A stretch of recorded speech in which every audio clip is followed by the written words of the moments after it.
खुदाम यीशु मसीह के अजीम और उसके पवित्र नाम में आप सबको सलाम। कितने लोग आज कलाम के वसीला बरकत पाना चाहते हैं? वक्त को ज़ाया किए बगैर कलाम की तरफ हम बढ़ेंगे। कितनों को पता है कि रोज़ों के अयाम जो हैं ये शुरू हो चुके हुए हैं, और मैं ईमान रखता हूं कि आप रोजे रख रहे हैं और खुदा उनसे बरकत को हासिल कर रहे हैं। आमीन। मैं आज रोजे के तल्लुक से ही बात करूंगा। इससे पहले कि रोजे के लिए स्पेशल वर्स मैं कलाम मुकद्दस में से पढ़ूं, रोजे के तल्लुक से आपको बताना चाहता हूं कि रोजा हकीकत में है क्या।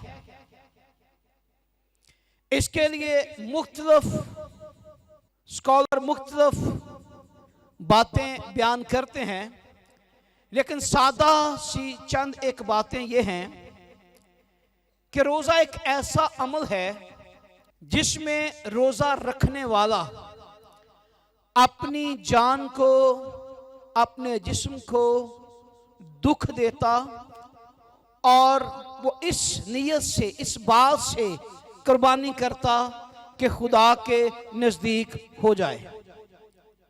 इसको सादा से अल्फाज में हम क्या कहते हैं? रोजा। और बाइबल मुकद्दस में बेशुमार जगह पर रोजे की तालीम हमें नजर आती है, और बाइबल मुकद्दस में बेशुमार लोगों ने, बेशुमार अंबिया ने रोजे रखे। अगर मैं यहां पर चलते चलते चंद एक का जिक्र करूं, जिनमें से कह सकते हैं कि मूसा ने 40 दिन के लिए रोजा रखा, फाका किया। एलिया ने 40 दिन के लिए रोजा रखा। यीशु मसीह ने 40 दिन के लिए रोजा रखा। अगर हम अज़रा की बात करें तो अज़रा की किताब के अंदर भी हमें रोजे का जिक्र मिलता है। अगर हम दानियल की बात करें तो दानियल की जिंदगी में भी हमें रोजा नजर आता है। इसी तरह कलाम मुकद्दस में बेशुमार ऐसे लोग हैं जिनका मैं जिक्र यहां पे कर सकता, लेकिन आज मेरा टॉपिक कुछ थोड़ा मुख्तलिफ है। इससे पहले कि कलाम मुकद्दस में से वर्स पढ़ी जाए, इंतजामिया से कहूंगा जल्दी से ये नोटबुक निकालिए। जितने लोग लिखना चाहते हैं, उनके पास पेंसिल नहीं है, नोटबुक नहीं है, इंतजामिया आपको प्रोवाइड करेगी। आप लिख सकते हैं खुदा का कलाम ताकि आपको बातें याद रहें। आप ले सकते हैं यहाँ से। जो भी कलीसिया में से लिखना चाहता है, लेना चाहता है, आपको इंतजामिया प्रोवाइड कर रही है। आप अपना हाथ उठाइए ताकि नोटबुक आप तक पहुंच सकें।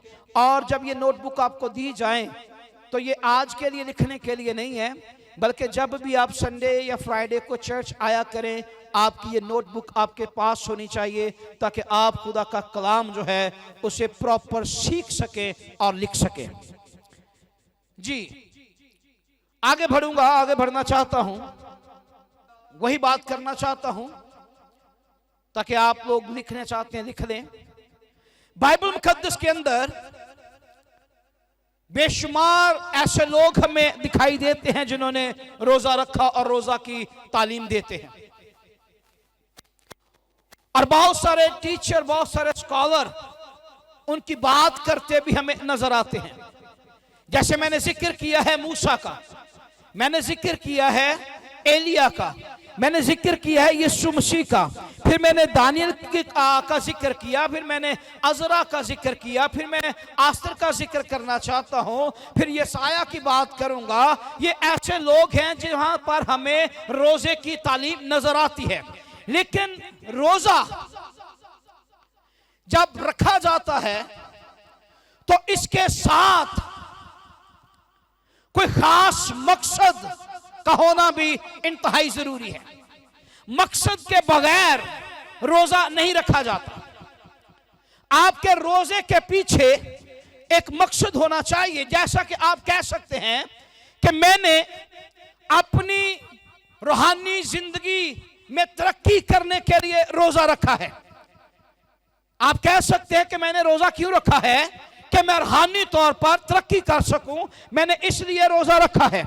आप कह सकते हैं कि मैंने अपने बच्चों की तरक्की और सरफराजी के लिए रोजा रखा है। आप ये कह सकते हैं कि मेरी जिंदगी में, मेरे खानदान में मुश्किलात हैं, इसलिए मैंने रोजा रखा है कि खुदा हमें इन मुश्किलात से निकाले। मेरा रोजा रखने का मकसद ये है। या फिर ये कह सकते हैं कि मैंने अपनी कौम के लिए, मैंने अपनी कौम की बच्चों के लिए, मैंने अपनी कौम की खुशहाली के लिए, मैंने अपनी कौम की बहाली के लिए, मैंने अपनी कौम की सरफराजी के लिए, मैंने अपनी कौम की तरक्की के लिए खुदा के हुजूर में रोजा रखा है, कुर्बानी की है, ताकि मेरी कौम जो है ये सरफराजी हासिल करे, ताकि मेरी कौम जो है ये खुदा के हुजूर में सुरखरू हो जाए। इसलिए मैंने रोजा रखा है। तो आए, अब मैं इस बात को लेकर आगे बढ़ना चाहता हूं कि मैंने अपनी कौम के लिए कुर्बानी की है। आए इस तरह की एग्जाम्पल कलाम मुकद्दस में से देखते हैं। मेरे साथ देखिए दूसरा तवारीख उसका 20वां बाब। एक माइक दीजिए प्लीज जल्दी से। दूसरा तवारीख उसका 20वां बाब, पहली आयत से शुरू करेंगे जी पर साहब।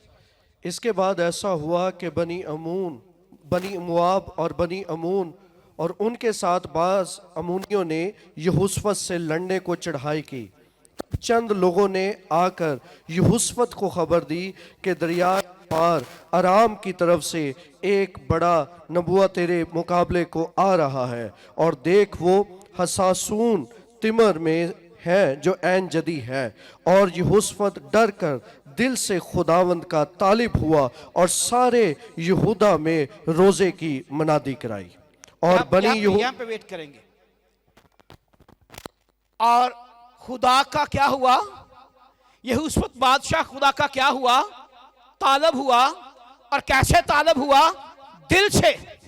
और उसने क्या किया, यहूदा में रोजा की क्या करवा दी है, मनादी करवाई है। यहोशफत बादशाह था कौन, ये यहूदा का बादशाह है। और इसके लिए यह कहा जाता है कि इंतहाई अच्छा और नेक बादशाह। ये बाज लोग कहते हैं ये इस्राइल, मैं आपको यहां पे बताता चलूं, इस्राइल दो ग्रोह के अंदर बटा हुआ था। 10 कबीले एक तरफ, 2 कबीले एक तरफ। और यहोशफत जो है, ये 2 कबीले जो यहूदा के हैं, ये उनका बादशाह था। यहोशफत बादशाह जो है यहूदा की हुकूमत का बादशाह था। लेकिन यहां पर एक बड़ा गिरोह, एक बड़ा लश्कर, एक बड़ा गिरोह जो है ये यहूदा पर चढ़ाई करता हुआ नजर आता है। और यहोशफत बादशाह को इसकी खबर मिल गई। और यहोशफत बादशाह खुदा के हुजूर में गिड़गिड़ाया है। यहोशफत बादशाह दिल से खुदा का तालब हुआ। और तालब ही नहीं हुआ, बल्कि कलाम में लिखा है कि उसने क्या करवाई है, रोजा की मनादी करवा दी। अब यहां पर गौर करने की बात है, रोजा की मनादी यहां पर करवाई जा रही है। उधर लश्कर जो है ये यहूदा पर चढ़ा आ रहा है। बादशाह को तो चाहिए था कि अपने जंगी सामान की तैयारी करता, बादशाह को तो चाहिए था कि अपने लश्कर को तैयार करता, बादशाह को चाहिए था अपना जो जंग का साजो सामान है उसको प्रिपेयर करता, तैयार करता। लेकिन एक तरफ एक लश्कर चढ़ाई करता आ रहा है, वो यहूदा को बर्बाद करने के लिए आ रहा है। लेकिन ये बादशाह रोजे की मनादी करवा रहा है ना। हैरानकुन बात। आज का जो टॉपिक है उसका ये आपको बताता चलूं, रोजे के तलक से बात कर रहा हूं। टॉपिक आज मेरा ये है, दुआ और रोजे के वसीला जंग पर फतह। दुआ और रोजे के जरिए जंग पर फतह। और इसका सबूत अभी बाइबल मुकद्दस में से मिलेगा। यहोशफत ने क्या की है, मनादी की है। और उसने मनादी करवा दी है, सिर्फ एक अपने ही इलाके में नहीं बल्कि यहूदा के तमाम शहरों के अंदर उसने मनादी करवाई है। क्या करो, रोजा रखो, फौज फौजें चढ़ाई करती आ रही हैं, लश्कर चढ़ाई करते आ रहे हैं, और बादशाह जंग की तैयारी की बजाय, बादशाह सिपाहियों को तैयार करने की बजाय, बादशाह फौजों को तैयार करने की बजाय रोजे की मुनादी करता हुआ दिखाई देता है। लेकिन यहां पर जो बात खास है वो मदद मांगने के लिए तैयार हो गए हैं। क्या यूसुफ बादशाह और यहूदा के लोग मदद मांगने के लिए तैयार हो गए हैं, और ये मदद किसी इंसान से नहीं मांगी।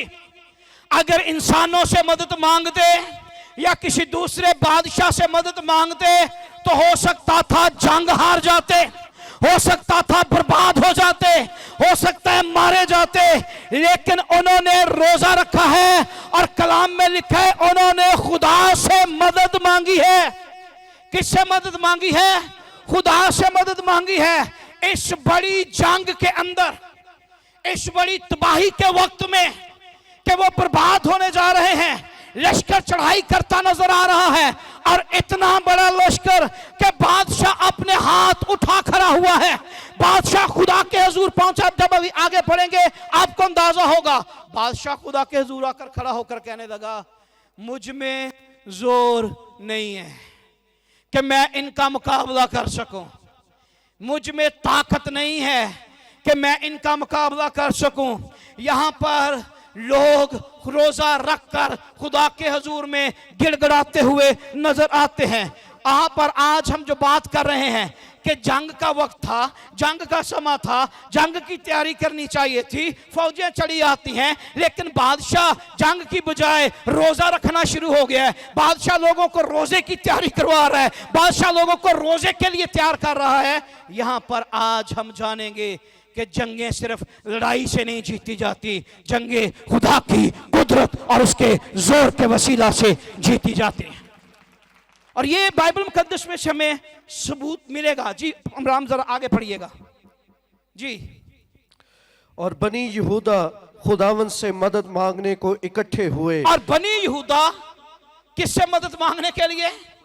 जैसे मैंने अभी कहा, किससे मदद मांगने के लिए? लश्कर इतना बड़ा है कि अगर ये किसी बादशाह के पास भी जाते तो हो सकता है बादशाह चंद हजार फौजी इनको दे देता, लेकिन जंग जीती नहीं जा सकती थी। अगर ये मांग भी लेते तो लश्कर इतना बड़ा था, ये घबरा गए थे। वहां पर हमने शुरू में पढ़ा है, वहां पर कितने कौमें हैं जो मुत्फिक होकर आई हैं चढ़ाई करने के लिए, लेकिन ये बादशाह बड़ा ही समझदार निकला है, बादशाह बड़ा ही अक्लमंद निकला है। जरा आगे पढ़िएगा। बल्कि यहूदा के सब शहरों में से खुदावन से मदद मांगने को आए, और यहोशफत यहूदा और यरूशलेम की जमात के दरमियान खुदावन के घर में नए सहन के आगे खड़ा हुआ और कहा, ए खुदावन हमारे बाप दादा के खुदा, क्या तू ही आसमान में खुदा नहीं? वाह वाह। और क्या कौमों की सब ममलकतों पर हुकूमत करने वाला तू ही नहीं? वेट कीजिए, यहां पर कलीसिया को मुखातिब करूंगा। पहले मैं, इससे पहले कि आगे बढ़े, कलीसिया सुने, प्रेस टीवी पे देखने वाले सुने, यूट्यूब पर देखने वाले सुने, सोशल मीडिया पर देखने वाले सुने कि जंग यहां पर आज इंसानों की नजर आ रही है, लेकिन ये शख्स इंसानों से जंग करने की बजाय खुदावन के घर में जाकर खड़ा हो गया और ये समझ रहा है कि ये जंग मेरे से नहीं जीती जाएगी, मैं अगर लड़ूंगा तो ये जंग हार जाऊंगा। इस जंग को जीतने के लिए वो खुदा की मदद को मांग रहा है। लेकिन आज चर्च को, कलीसिया को बताना चाहता हूं कि अगर कई साल आपको गुजर गए हैं, कई तरह की जंग लड़ते हुए, आप अजदवाजी जंग लड़ रहे हैं, मियाँ बीवी के अजदवाज के अंदर मुश्किल है, परेशानी है, कई साल, 15 साल, 18 साल, 20 साल, 40 साल ये जंग लड़ते हो गए हैं, आप माली मुश्किलात का आपको सामना है, माली जंग है, आप अजदवाजी जंग के अंदर हैं, आप खानदानी जंग के अंदर हैं, आप कलीसियाई जंग के अंदर हैं, आप शख्सी जंग के अंदर हैं, आप जिस्मानी जंग के अंदर हैं, आप रूहानी जंग के अंदर हैं। आपको इंसानों की मदद नहीं बल्कि खुदा के हुजूर से मदद मांगने की जरूरत है। वो खुदा आपको कभी लेट डाउन नहीं होने देगा, कभी शिकस्त नहीं आपको फतह से भरकर गलबा देगा। यूसुफ इस बात को जान गया। अब यूसुफ की जरा समझदारी पर गौर करें कि ये बादशाह कितना समझदार नजर आता है। जी जरा पढ़िएगा वापस के ममलकत से जरा पढ़िएगा। इस बादशाह की जरा समझदारी पर गौर करें कि ये बादशाह समझदार कितना है। और क्या कौमों की सब ममलकतों पर हुकूमत करने वाला तू ही नहीं? सुने इसकी समझदारी जरा। जोर नंबर और एक मिनट जी पैसा। नंबर एक, जंग का समा है लेकिन बादशाह इतना समझदार है। मैंने कहा कि यूसुफ बादशाह नेक बादशाह था, खुदा का खौफ रखने वाला बादशाह था, लेकिन यहां से पता यह चलता है इसके साथ साथ ये समझदार भी था। नंबर एक, ये खुदा का तालब हुआ। जंग के वक्त में क्या हुआ? ये खुदा का तालब हुआ। और इस तरह पहले पता नहीं कभी खुदा का तालब हुआ कि नहीं हुआ, पहले कभी इस तरह ये टूटा कि नहीं टूटा, ये जिक्र नहीं मिलता। लेकिन यहां पर इस जंग के समय में ये खुदा के हुजूर में टूट गया पूरे तौर से। ये पूरे तौर से खाकसार बन गया। और खाकसार ही नहीं बना बल्कि रोजा भी रखा है और हाथ में रोजा रखवाया भी है। एक तो अकेला बंदा, लेकिन साथ में इसने क्या कर दिया है? पूरी कौम को साथ मिला लिया है। कहां एक, कहां पूरी कौम, कहां एक बंदा रोएगा, कहां पूरी कौम रोएगी, कहां एक बंदे के आंसू, कहां पूरी कौम के आंसू। ये खुद तो खुदा के नजदीक आ गया है, लेकिन रोजे की सूरत में ये पूरी कौम को खुदा के नजदीक ले आया है। बल्कि पूरी कौम तो खुदा के नजदीक आई है, उनकी तवज्जो तो खुदा की तरफ दिलाई है, लेकिन इसकी इस एक्ट ने, इसके इस अमल ने खुदा की तवज्जो जो है ये कौम की तरफ कर दी है और खुदा ने इन्हें फतह से भरकर गलबा दिया है। और इसकी समझदारी सुनिए। नंबर एक तो खुदा का तालब हुआ। नंबर दो, खाली खुद रोजा नहीं रखा बल्कि रोजा की मनादी करवाई।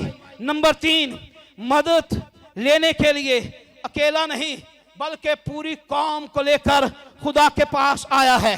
नंबर पांच, जो बाइबल मुकद्दस में से पास्टर इमरान ने पढ़ा है, क्या तू हमारे बाप दादा का खुदा, क्या तू ही आसमान और आसमान का खुदा नहीं? क्या तू हमारे बाप दादा का और आसमान का खुदा तू ही नहीं? जी आगे जरा पढ़िए। जोर और कुदरत तेरे हाथ में है, वाह वाह, ऐसा कि कोई तेरा सामना नहीं कर सकता। क्या समझदारी की बात है।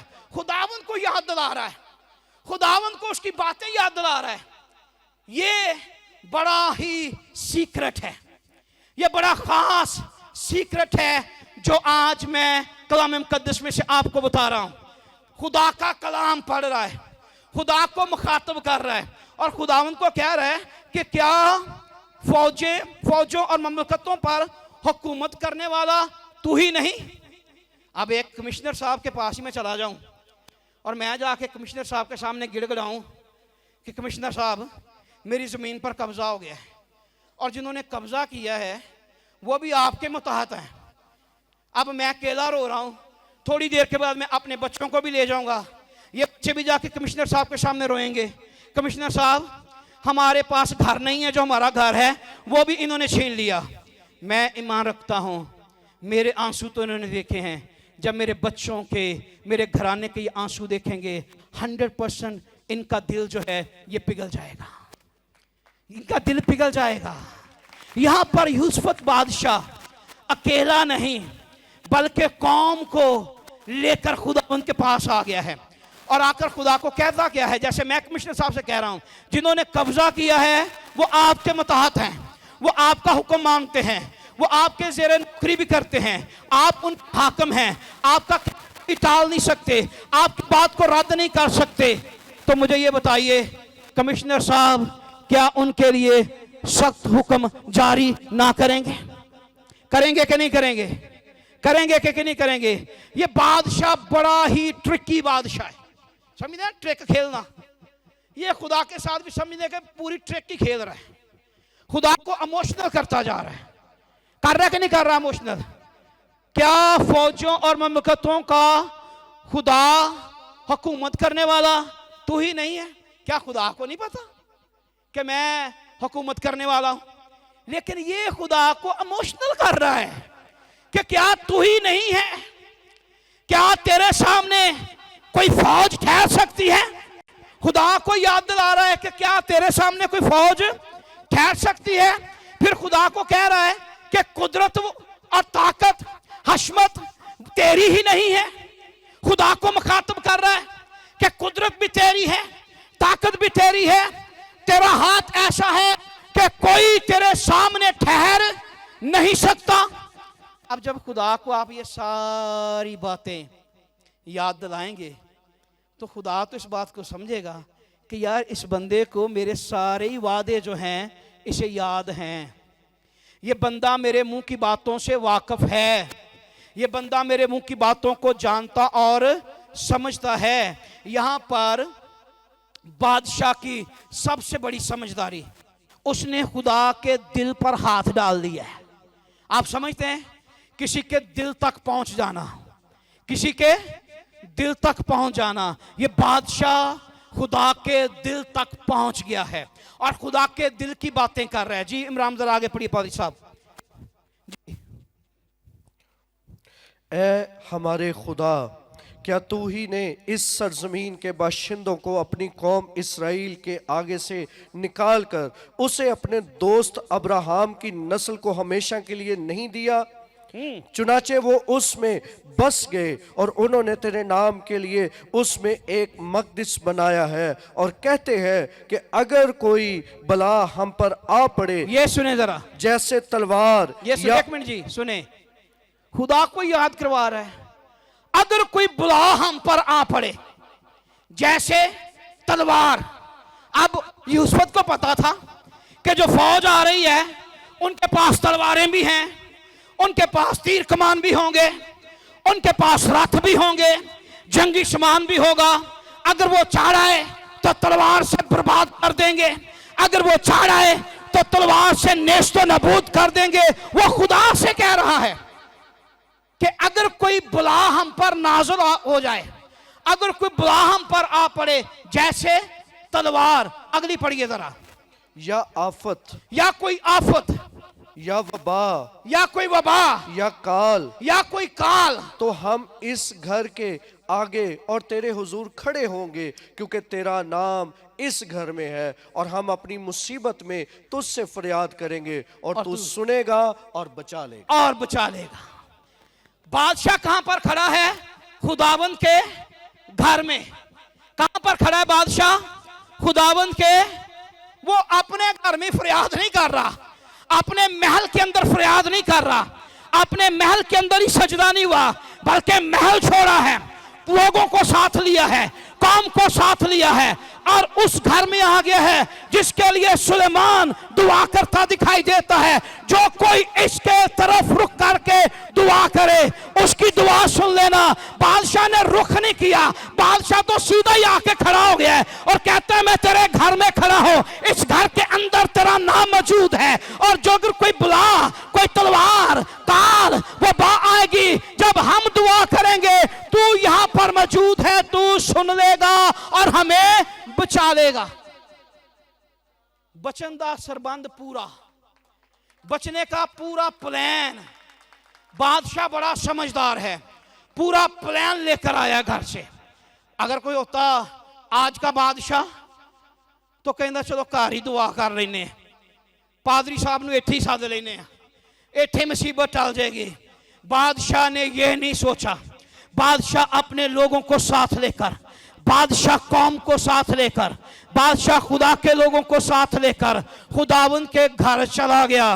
और सिर्फ इतना नहीं है, बादशाह कल्ला ही नहीं बल्कि खुदा के लोग उसके साथ थे। आगे जरा पढ़िए पास्टर इमरान, आगे बढ़ते हैं फिर आपको समझ आएगी। जी प्लीज। सो अब देख, अमून और मुआब और कोई शहीर के लोग जिन पर तूने बनी इसराइल को जब वो मुल्क मिस्र से निकल कर आ रहे थे हमला करने ना दिया, बल्कि वो उनकी तरफ से मुड़ गए और उनको हलाक ना किया।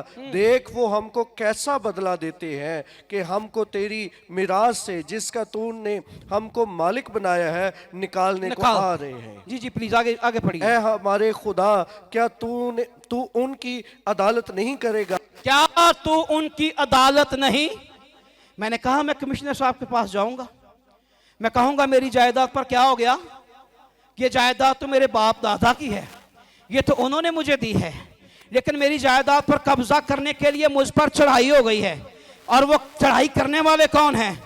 आपके जानने वाले हैं, आपके मुताहत हैं, वहां पर जॉब करते हैं। क्या तू उनको बदला ना देगा? कमिश्नर साहब बदला देंगे कि नहीं देंगे? पूछेंगे कि नहीं पूछेंगे? जी पादरी साहब आगे पढ़िए जरा। ए हमारे खुदा, क्या तू उनकी अदालत नहीं करेगा? क्योंकि इस बड़े अम्बुआ के मुकाबिल जो हम पर चढ़ा आता है, हम कुछ ताकत नहीं रखते और ना हम ये जानते हैं कि क्या करें, बल्कि हमारी आंखें तुझ पर लगी।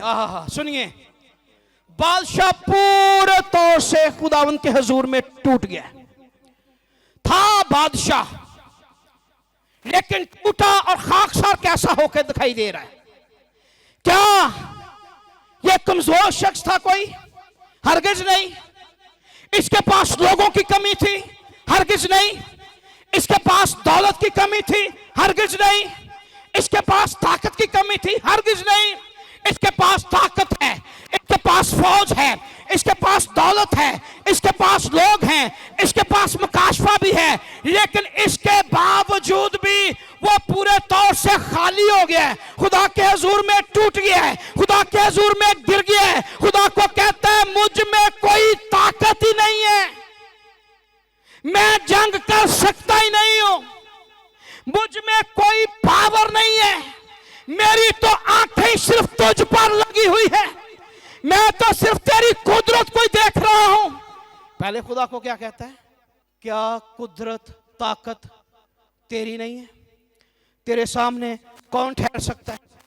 पहले खुदा को कहता है कि क्या तू हुकूमतों का, ममलकतों का मालिक तू नहीं है? क्या तेरा कोई मुकाबला कर सकता है? यहां पे फिर खुदा को कि मुझ में तो ताकत है ही नहीं, मुझ में तो कोई जोर है ही नहीं, मैं तो कमजोर हूं, लेकिन एक बात है, मेरी आंखें तुझ जिंदा खुदा पर लगी हुई हैं। और जब किसी की आंखें खुदा पर लग जाएं, जब किसी का दिल खुदा की तरफ लग जाए, जब किसी की आरज़ू खुदा की तरफ हो जाए, जब किसी की तवज्जो खुदा की तरफ हो जाए, तो खुदा कब किसी को लेट डाउन होने देता है? बल्कि खुदा तो कमजोरों को उठाता और सरफराज कर देता है, खुदा गिरे हुए को उठाता और उन्हें खड़ा कर देता है। और बादशाह कहता है कि मेरी तो आंखें ही तुझ पर, मेरी तो आंखें ही तुझ पर, हम तो किसी और तरफ देख ही नहीं रहे, हम जाएं तो जाएं किधर? कोई हमें बचा ही नहीं सकता, मेरी अपनी ताकत मुझे नहीं बचा सकती, मेरी अपनी फौज मुझे नहीं बचा सकती, मेरी तो उम्मीद एक है और वो उम्मीद जिंदा खुदा है जिस पर मेरी आंखें लगी हुई है। जब ये सारी बातें हो गई, खुदा ने सारी बातों को सुन लिया, यूसुफ ने ये खुदा को यहां से ऐसे पकड़ के ना, यहां से समझ लो कि ऐसे पकड़ के निचोड़ लिया, पूरा पूरा अपने, कहते ना कि वो सर्कल के अंदर वो आ गया और खुदा के साथ ऐसा क्लोज हो गया कि खुदा उसकी बातें बड़े गौर से सुनता रहा। उसके बाद जवाब क्या मिला है? जवाब सुनिए, अब खुदा क्या बात कर रहा है वो सुनिए जी प्लीज। और सारा यहूदा अपने बच्चों और बीवियों और लड़कों समेत खुदावंद के हुजूर खड़ा रहा। तब जमात के बीच यजरीएल बिन जकरिया बिन बिनाया बिन यईएल बिन मतनिया एक लावी पर जो बनी आसम में से था खुदावंद की रूह नाजिल हुई और वो कहने लगा, ए तमाम यहूदा और यरूशलेम के बाशिंदों और ए बादशाह यहोशफत, तुम सब सुनो, खुदावन तुमको यूं फरमाता है कि तुम इस बड़े अम्बुआ की वजह से ना तो डरो और ना घबराओ, क्योंकि ये जंग तुम्हारी नहीं बल्कि खुदा की है। जोर से, पूरा जोर से, बाहर वाले भी जोर से।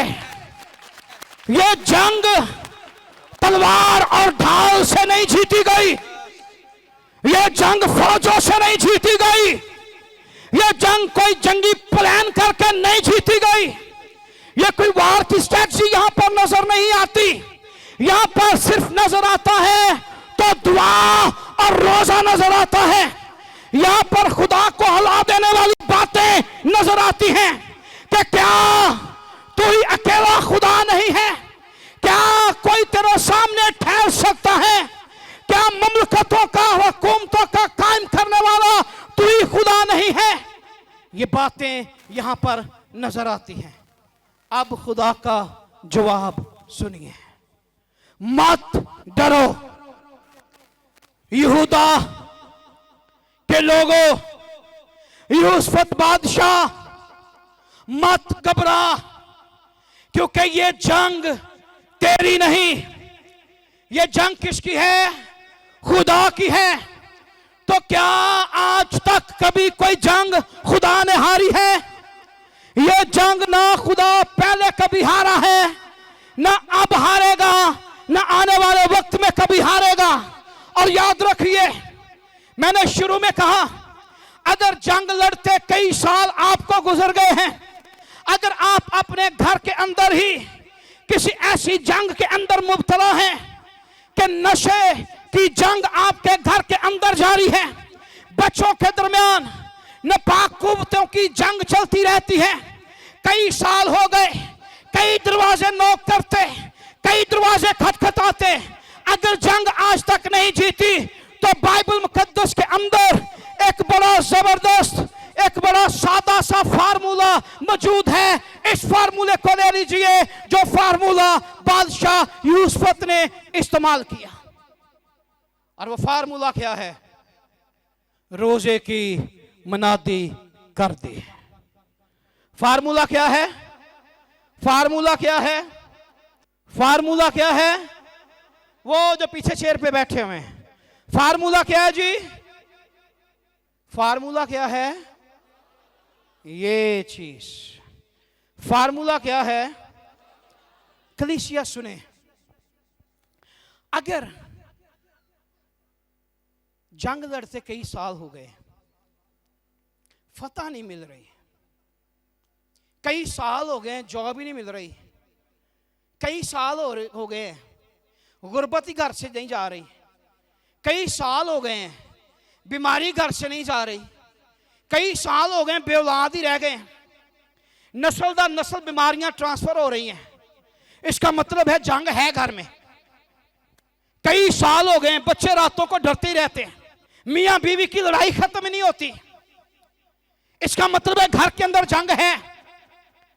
आप दिन रात मेहनत करते हैं, काम करते हैं, बच्चे काम करते हैं, पैसे से पूरी नहीं पड़ती, इसका मतलब है घर में जंग है। आओ, इस जंग का जीतने का एक हल है।